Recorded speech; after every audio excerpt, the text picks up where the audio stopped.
Jayapura, yang mana pada saat dulu diturunkan seekor naga itu diturunkan dengan cara memakai kain kuning. Jadi itu juga salah satu simbolis dari kerajaan Kutai.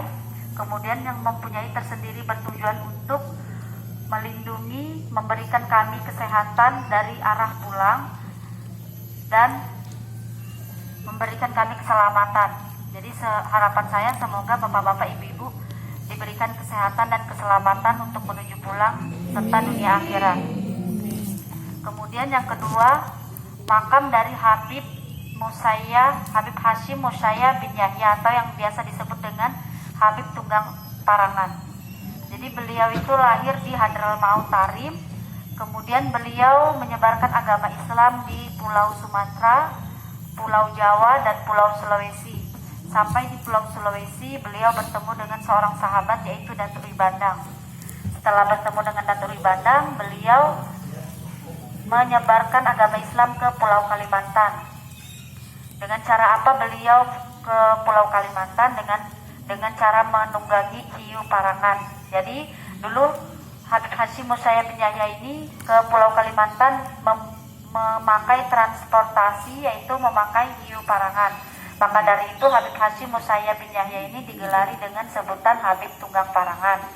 Jadi itu sebutan dari nama beliau. Sampainya di Pulau Kalimantan, beliau mendengar kabar bahwasannya Pulau Sulawesi kembali kafir.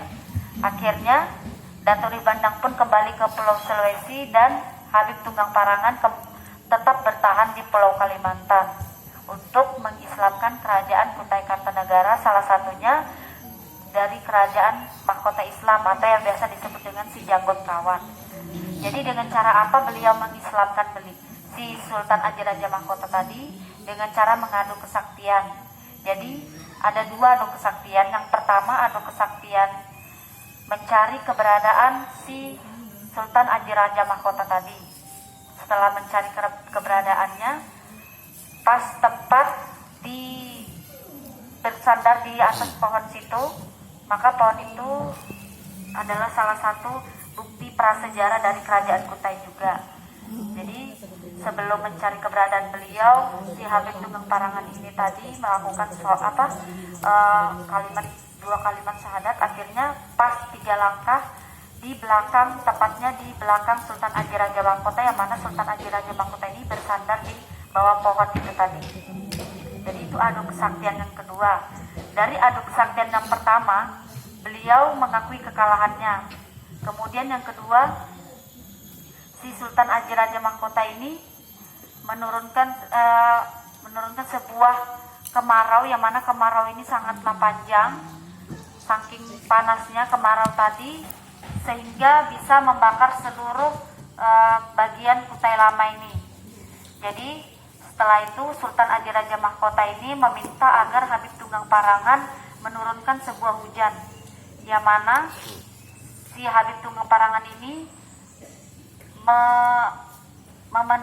memenuhi semua permintaan Sultan Aji Raja Mahkota dengan menurunkan sebuah hujan, karena Sultan Aji Raja Mahkota ingin melihat kesaktian dari Habib Tunggang Parangan tadi. Akhirnya beliau pun, si Habib Tunggang Parangan, mengambil air wudhu di tepian batu di mana kapal Pesut Etam disandarkan. Jadi itu namanya tepian batu. Nanti setelah ini saya akan perlihatkan tepian batu di sana setelah pulang nanti. Jadi mengambil air wudhu di tepian batu, kemudian beliau melakukan sholat 2 rakaat di langgar tempat samping makam Habib Hashim Musayyab bin Yahya. Jadi beliau melakukan sholat 2 rakaat di situ, akhirnya meminta kepada Allah bahwasannya ingin dimintanya turunnya hujan.